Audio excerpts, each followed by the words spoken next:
크리스마스 4일 전에 개강하는 판례 특강 기분 좋게 한번 시작해 보시죠. 원래는 이제 이맘때 판례 특강은 보통 5일 기획해서 보통 진행하는데요.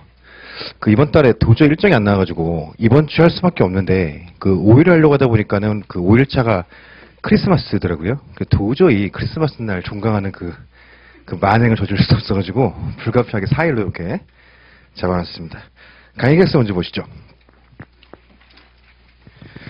4일 동안 할 게 좀 빡빡해요. 그러다 보니까는 좀 OT는 한 10분 안쪽으로 해가지고 짧게 좀 진행하도록 하겠습니다. 강의 목표를 먼저 보시게 되면 아시는 것처럼 일정은 오늘부터 4일 동안 4회 저녁에 진행되고요. 교재는 판례 암개장이라고 따로 만들어가지고 가제본으로 나갔죠. 목표를 보시게 되면 전체적인 노동법 체계를 키워드 중심으로 정리를 하면서 노동법 체계 안에서 판례가 어디에 위치하는지를 숙지하는 것을 기본적인 목표로 합니다.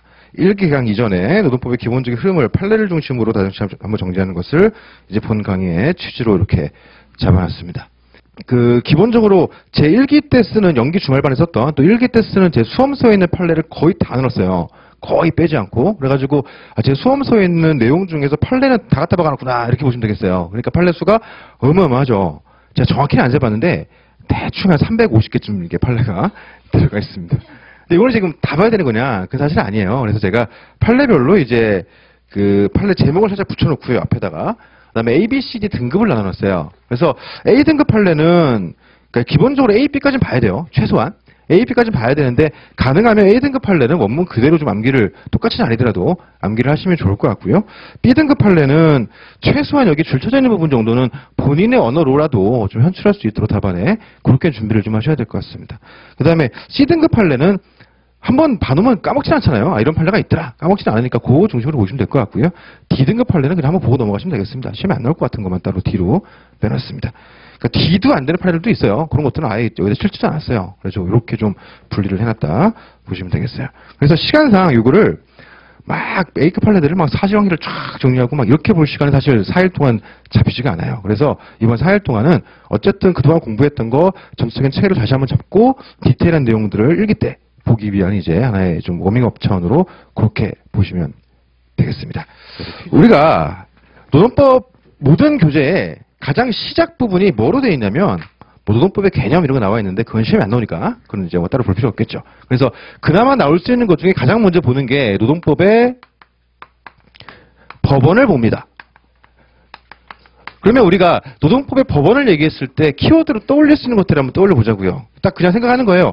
법원 그러면 뭐가 떠오를 것이냐. 연기 때도 한번 말씀을 드렸던 것 같은데 법원 하면 몇 가지 봐야 되죠. 첫 번째로 뭐가 떠오르냐면 기본적으로 법원의 개념이 나와요. 법원의 개념을 어떻게 정의하냐에 따라서 완전히 그 뒤에 내용이 달라지죠. 그러니까 우리가 개념 정의가 왜 중요하냐면 예컨대 그런 겁니다. 첫사랑이 무엇이냐. 그래서 정의를 어떻게 하냐에 따라서 완전히 달라져요. 첫사랑의 개념을 이렇게 정의해버리면 난 이미 첫사랑을 10번 했고 이렇게 정의해버리면 아직 한 번도 안 했고 죄송합니다. 시작부터 쓸데없는 드립을. 자, 어쨌든 간에 개념을 어떻게 하냐에 따라서 굉장히 내용이 달라지죠. 그래서 법원의 개념에 대한 견해들이 두 가지가 있었어요. 그래서 우리 수험고에서 보통 어떻게 정리하냐면 법관한테 재판의 근거가 되는 규범, 이게 법원이다. 이렇게 정리를 보통 하죠. 결국 문제가 되는 건 견해 대립이 있으나 법적 구속력의 측면으로 들어가게 되는 겁니다. 방금 했던 그 첫사랑 드립을 1기 때 하려고 준비하고 있다가 시험 삼아 한번 해봤는데 안 해야겠네요. 별로네. 자, 그래서 이렇게 개념을 정리하고 나면 두 번째 법원의 종류가 나와요. 도대체 법원이 무엇이냐. 그럼 얘기할 수 있는 거. 첫 번째, 헌법에서의 노동 관련 조항들 생각할 수 있고요. 두 번째, 근로기준법 등 법률 생각할 수 있고요. 세 번째 생각할 수 있는 거, 국제법 생각할 수 있죠. 네 번째로 생각할 수 있는 거, 단체 협약이 있었고요. 다섯 번째로 사업장 내 취업 규칙이 있었고, 여섯 번째로 노동 관행이 있었죠. 관행은 기본적으로 법적 구속력이 없습니다만 일정한 조건 하에서는 관행에도 구속력이 있는 경우가 있을 수가 있잖아요. 일곱 번째로 근로계약이 있었고요. 여덟 번째로 노동조합 내부 규약도 법적 구속력이 있으니까 이걸까지 우리가 법원이다 이렇게 얘기를 합니다. 여기서 이제 우리가 판례가 있는 것들을 한번 떠올려 보시면 제일 중요한 판례는 관행 판례죠. 만약에 법원에서 문제가 나온다 그러면 관행의 가능성이 굉장히 높아요. 그래서 교재를 보시게 되면 관행 판례가 1페이지 두 번째 판례로 있는데 A등급 이렇게 잡혀있죠. 그래서 이게 아무래도 제일 중요하고요. 그 다음에 규약에 대해서도 C급 잡아놨습니다만은 판례가 살짝 있었습니다. 기억나시죠? 그 다음 세 번째로 법원 상호 간의 충돌, 경합, 법원 간의 경합, 충돌이 있을 경우에 어떻게 해석을 할 거냐. 뭐 기본 원칙 세 가지가 있지 않습니까? 우리가 상위법 우선의 원칙이 있었고요. 두 번째로 신법 우선의 원칙이 있고 세 번째로 특별법 우선의 원칙이 있었어요. 근데 상위법 우선의 원칙이 예외로서 유리의 원칙이 있잖아요. 유리의 원칙에서 직접적인 판례는 없습니다만은 여기에 대해서 관련 판례가 하나 있었습니다. 이것도 경우에 따라서는 뭐 충분히 나올 수가 있죠. 이 정도 체크를 좀 해봐야 될 것 같아요. 그래서 실제 우리 시험에서 노동법의 법원이 문제가 나온다고 치면 노동법의 법원에 대해 기술하시오. 이렇게 나올 수도 있지만 확률적으로 나올 수 있는 거는 이제 관행 쪽에 좀 주목해가지고 출제를 하거나 아니면 유리의 원칙 관련된 출제를 하거나 이 두 가지를 좀 생각할 수가 있습니다. 체계가 기억나시죠? 요거 가지고 한번 내용을 보자고요. 1페이지 보시면 1번 첫 번째 판례 규약의 법적 구속력 한번 읽고 넘어가겠습니다. 노동조합은 근로자들이 자신들의 이익을 옹호하기 위하여 자주적으로 결성한 임의단체로서 그 내부 운영에 있어서 조합 규약 및 다수결에 의한 자치가 보장되므로 노동조합이 자체적으로 마련한 선거관리 규정은 조합 민주주의를 실현하기 위한 강행법규에 적합한 범위 내에서는 일종의 자치적 법규범으로서의 국가 법질서 내에서의 법적 효력을 가진다. 여기서 자치적 법규범 그 정도 체크하시죠. 그래서 뭐 혹시 뭐 쓸 일 있으면 쓸 일 없을 것 같은데 혹시 쓸 일 있으면 뭐 앞뒤 말은 뭐 대충 만들어 쓰더라도 자치적 법규범 이 정도 말 정도 들어갈 수 있으면 좋지 않을까 생각이 됩니다. 두 번째로 관행의 법적 구속력. 관행의 법적 구속력에서 판례가 두 가지가 있는데 우리가 수험가에서 보통 보는 판례가 첫 번째 판례죠. 근데 두 번째 판례도 체크를 하기는 해야 됩니다. 왜 그러냐면 다시 한번 말씀을 드리면 관행의 법적 구속력을 우리 법원이 인정해주는 이유가 뭐겠냐고요. 근로자 보호의 관점이죠. 그러니까 일반적 의미에서의 관행은 보호 필요성이 없는데 노동관계에서의 관행은 특히 사업장 내 관행은 법적 확신에 이르지 않는다 하더라도 이 사업장 내에서 그렇죠? 그러니까 국민들의 법적 확신에 이르러가지고 관습법이 되지 않는다 하더라도 이 사업장 내에서 이 근로자들에 대해서는 보호할 필요성이 있겠다. 결국 근로자 보호의 관점에서 인정해 주는 거잖아요. 그러다 보니까 근로자들을 보호하는 그 관행들은 조금 더 여유 있게 인정해 줄 것이고 근로자들에게 제재를 가하는 관행은 좀 엄격히 볼 거예요. 우리가 보통 보는 판례가 첫 번째 판례인데 이 경우는 근로자에게 제재를 가하는 그런 관행이었던 거죠. 구체적으로 이게 뭐였습니까? 전적을 명령을 행함에 있어서 당사자의 동의가 필요하다는 게 판례 입장이죠. 근데 이 동의를 우리 사업장의 관행으로 그러니까는 명시적 동의를 받지 않고 전적을 해왔다는 관행으로 이 동의를 가름할 수 있느냐. 근로자를 제재하는 거니까 아무래도 엄격 해석을 해야 되겠죠. 그래서 요거 암기하라고 하잖아요.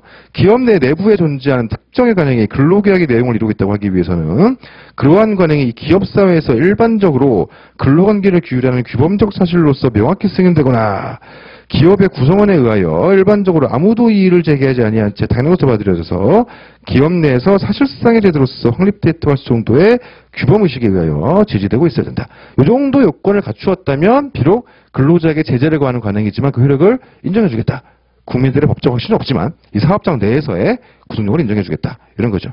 그에 반해 밑에 있는 거는 근로자한테 좀 유리한 관행이에요. 그러니까 별도의 규정이 없는데 그냥 관행에 의해서 지급되었던 금품 이게 임금이냐 지급 의무가 있느냐 이거 맥락이겠죠.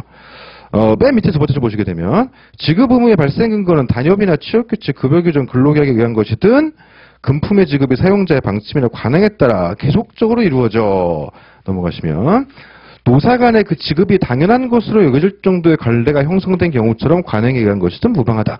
임금 같은 경우는 근로자한테 유리한 거니까 노사 간에 그냥 지급이 당연한 것으로 여겨질 정도의 관행이 있었다. 이 정도만 가지고도 그냥 인정을 해주는 거잖아요. 왜 이렇게 근로자에게 유리한 부분과 불리한 부분을 좀 다른 기준으로 해석을 하느냐. 관행의 구속력을 인정하는 이유가 근로자 보호의 취지에 있으니까. 그래서 그렇구나. 이렇게 좀 이해하시고 넘어가시면 되겠죠. 그래서 우리가 보통 수험가에서 첫 번째 판례만 주로 암기하는데 밑에 있는 판례도 중요해요. 같이 둘러 써야 됩니다. 그래서 밑에 있는 거는 뭐 다시 필요 없고 그냥 노사 간의 지급이 당연한 것으로 여겨질 정도의 관례가 형성된 경우에 우리 대법원은 그것을 임금으로서 지급 의무가 있다고 판시한 바 있다. 이 정도만 쓰면 되겠죠. 그 정도 정리하고 넘어가겠습니다. 계속 보시면 기존의 취업규칙보다 불리한 단체협약의 체결 뭐 짧게 말씀을 드리면 기존에 유리한 취업규칙이 있었어요. 근데 이 유리한 취업규칙을 개정하지 않고 과반 노조가 불리한 단협을 체결한 거죠. 그러니까 어차피 여기가 과반 노조였었으니까 기존의 유리한 취업 규칙을 불이익하게 변경하는 취업 규칙 불이익 변경이 동의해주면 깔끔한데 얘네가 그걸 안 하고 뜬금없이 이건 둔 채로 그냥 단협을 체결했단 말이에요. 그러다 보니까 조합원 입장에서는 취업 규칙을 따르더니 나한테 유리한데 단협을 적용하는 게 오히려 불리한 이런 상황이 발생되게 된 겁니다.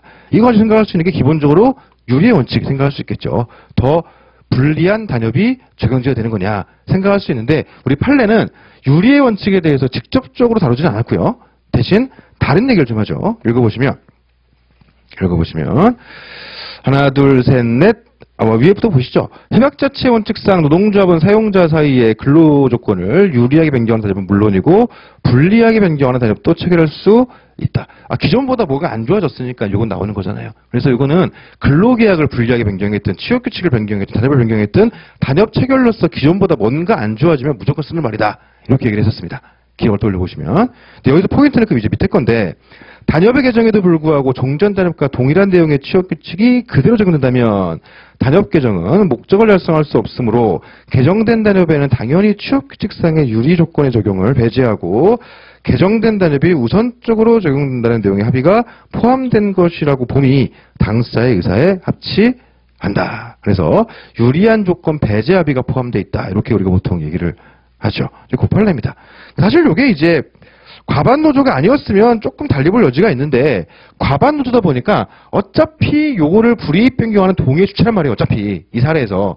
그러다 보니까는 불리한 단협 체결했을 때 요거는 배제하고 요거를 적용했다는 의미네. 이렇게 이해도 크게 부과한 거죠. 그래서 우리 법원이 이 경우에 유리의 원칙의 적용 여부를 직접적으로 다루진 않았고 여기가 과반 노조였던 점에 주목을 좀 해가지고 이렇게 접근을 했더라. 그렇게 좀 이해하고 넘어가시면 되겠습니다. 그래가지고 다시 한번 정리해보면 관행 판례 체크하셔야 되고요. 그 다음에 유리의 원칙 직접적인 판례는 아닙니다만은 관련 판례 정리를 해야 되고 이렇게 정리가 됐었습니다.